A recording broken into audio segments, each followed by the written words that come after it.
News Tamil கழுகு. கூட்டுறவுத்துறையில அமைச்சருக்கே தெரியாம 20 கோடிய அலேக்க ஆட்டைய போட்டிருக்காரா அவரோட அரசாங்க பிஏ.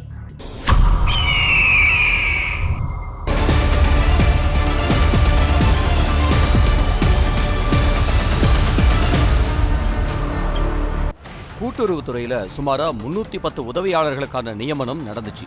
இந்த போஸ்டுகளுக்கு அந்த துறையோட அமைச்சர் பெரிய கருப்பன் கிட்ட அரசாங்க பிஏவா இருக்கிற சரவணன் ஒரு போஸ்டுக்கு 8 லட்சம் ரூபாய்னு வசூல் செஞ்சிருக்காராம். ஆனா துறையோட அதிகார தரப்ப ஒரு போஸ்டுக்கு 3 லட்சம் ரூபாய் தான் நம்ப வச்சிருக்காராம். அதுக்கப்புறம் எப்படியோ அவரோட தில்லு முள்ளு வெளியில தெரிஞ்சு சரவணன் 20 கோடிக்கு மேல ரொக்கமா சம்பாதிச்சிருக்காருன்னு ஆதாரங்களோட இப்ப மாட்டிக்கிட்டாராம். சரவணன் மேல தமிழக அரசு விசாரணைக்கு உத்தரவு போட்டிருக்கு. இதுக்கு நடுவுல கூட்டுறவு வங்கிகள்ல இருக்கிற காலி பணியிடங்களை நிரப்ப தேர்வுகள் நடத்தப்பட்டு முடிவுகள் வெளியாக போகுது. இந்த நியமனங்கள்லயும் சரவணன் கைவரிசை காட்டியிருக்காருன்னு விசாரணையை விரிவுபடுத்துறாங்களாம். தீபாவளிக்கு பிறகு அதிமுக தலைமையில தேசிய ஜனநாயக கூட்டணி கட்சிகள் இணைஞ்சு ஒரே மேடையில திமுக அரசுக்கு எதிரான தொடர் போராட்டங்களை நடத்தணும்னு டெல்லி பாஜக திட்டம் போட்டு கொடுத்திருக்கான்.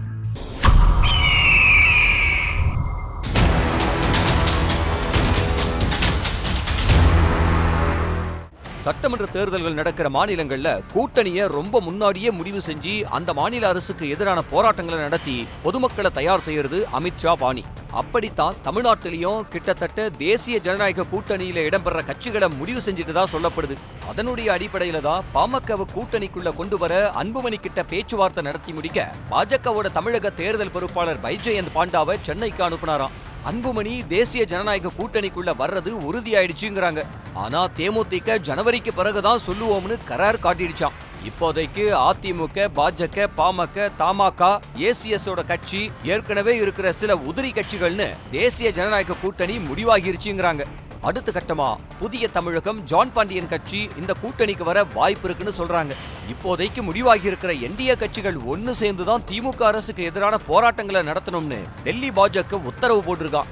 அன்புமணி பாஜக பக்கம் போனதுனால ராமதாஸ் திமுக பக்கம் போக வாய்ப்பு இருக்குன்னு சொல்லப்படுற நிலையில இப்போதைக்கு தனிச்சிருந்து கட்சி யாருக்கிட்ட இருக்குங்கிறத தேர்தல்ல நிரூபிக்கிற முடிவுல இருக்கிறாரா ராமதாஸ்.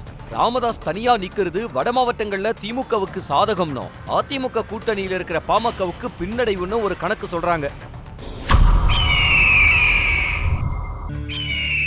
2026ல திமுக சார்பா போட்டியிட போற எம்எல்ஏக்கள் லிஸ்ட்ல 40 பேர் புதுமுகங்களாவோ இளைஞரணியை சேர்ந்தவங்களாவோ இருக்க போறாங்களாம்.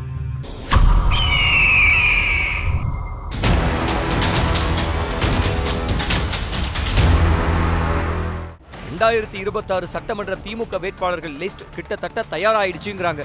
கூட்டணி கட்சிகளுக்கு போக திமுக வேட்பாளர்களை 40 பேரு இளைஞரணியை சேர்ந்தவங்க இருப்பாங்களாம். ஏற்கனவே விஜய் கட்சியை எதிர்கொள்ள திமுக இளைஞரணியில பல மாற்றங்கள் செஞ்சு புதுசா பல நிர்வாகிகளை நியமிச்சிருக்காங்க. அந்த வகையில இளைஞரணியை சேர்ந்த 40 பேருக்கு சீட்டு உறுதி செய்யப்பட்டிருக்கான். அந்த 40 வேட்பாளர்கள் யாருங்கிறத உதயநிதியே முடிவு செய்ய போறாராம். இதனால சீட்டு கேட்டு இப்ப உதயநிதியை சுத்தி ஒரு பெரிய வட்டம் உருவாகி இருக்குங்கிறாங்க. ஆனா வேட்பாளர் தேர்வுல திறமையானவங்க, கட்சிக்காக உழைச்சவங்க யாருங்கிறத பார்த்துதான் உதயநிதி முடிவெடுக்க போறாருங்கிறாங்க. தாவேகாவுல மாவட்ட வாரியா போடப்பட்டிருக்கிற நிர்வாகிகளோட விவரங்கள் கொஞ்சம் கொஞ்சமா தெரிய வர அது கட்சி தலைமைக்கே படு ஷாக்கா இருக்குங்கிறாங்க.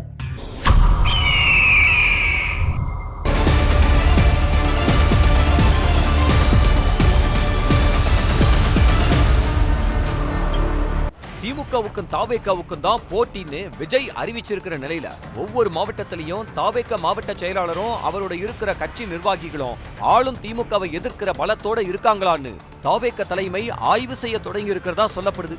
அந்த வகையில சாம்பிளுக்கு ராமநாதபுரம் மாவட்ட தாவேகா நிர்வாகிகள் பத்தின விவரங்கள் தெரிய வர அது தலைமைக்கு அதிர்ச்சியை ஏற்படுத்தி இருக்கான்.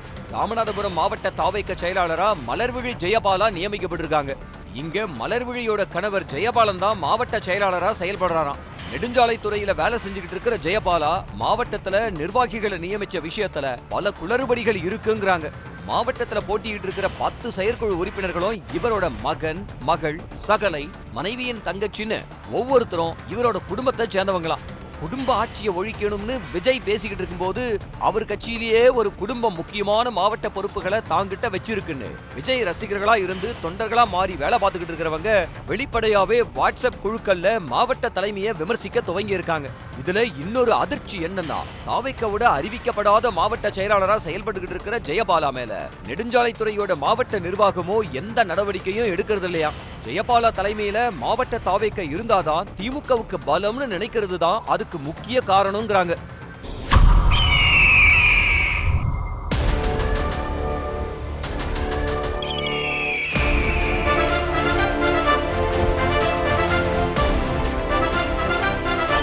நியூஸ் தமிழ் கழுகு.